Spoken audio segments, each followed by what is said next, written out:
Called An Evening of Television. First we watched an hour about the history of rock and roll, a little Ray Charles, but never Hallelujah I Love Her So, the one that turned me on to rock and roll. Nobody ever shows that one.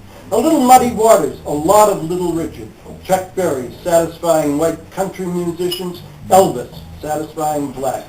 There was Pat Boone, looking spurious and out of place, his tie pulled loose unnecessarily, working so hard to convince us that this music meant something to him. And I remembered that when he had sung I'll Be Home, I knew he meant from college or the army.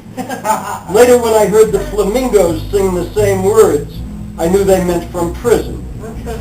Amid the priceless footage from old TV shows, exploitation movies, a current quote from Graham Nash.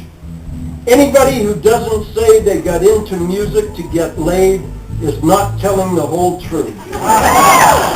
Footage of black women singing gospel in country churches, and though the words had nothing to do with sex, their ecstasy was like that painting of St. Teresa, a degree of ecstasy that this white male cannot associate with anything but sex. Then to Van Morrison on Channel 2. Van is my idol. The most rewarding thing could ever happen with my writing would be Van Morrison saying, I love your stuff.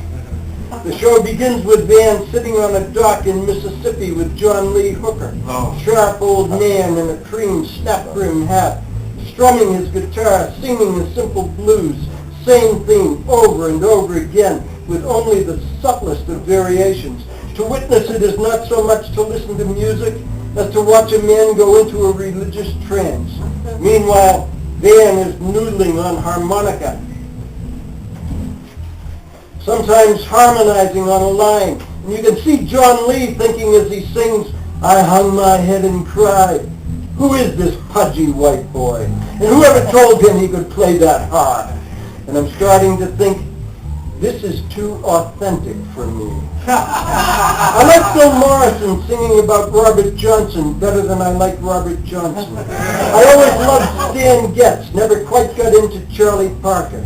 The chemistry of the first remove seems to hold something special for me.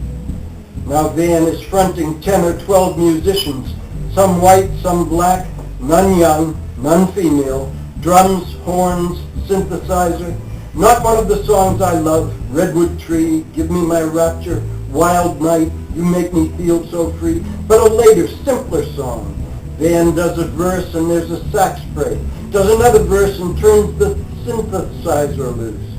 I'm watching a bunch of middle-aged guys with all the time in the world, as if I'd wandered into a session after the joints are closed, and musicians with only hotel rooms to look forward to are playing for their own deep joy in their talents and the possibilities inherent in their instruments, their communication with each other, the brotherhood that staves off late-night loneliness, taking solo turns like poets at an open mic, and something really wonderful might happen. And I look at Van, pudgy, graying, balding, bad Irish teeth, and I know I'm seeing someone who might have started out with motives, but that what I'm watching now is not about getting laid, although some of it might be about the memory of having gotten laid. But now the music is an end in itself, and I feel very authentic for a little while, and something really wonderful might happen. But soon I realized that Van is not going to do any of the songs I loved that he wrote when he was young and hungry.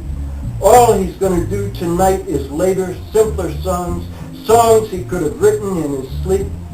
And I'm honest enough to acknowledge that this shit is putting me to sleep. And I flick it off and go to bed, and in the morning formulate this sweeping generalization.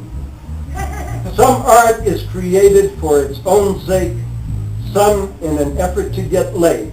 The latter is generally the better because there's so much more at stake.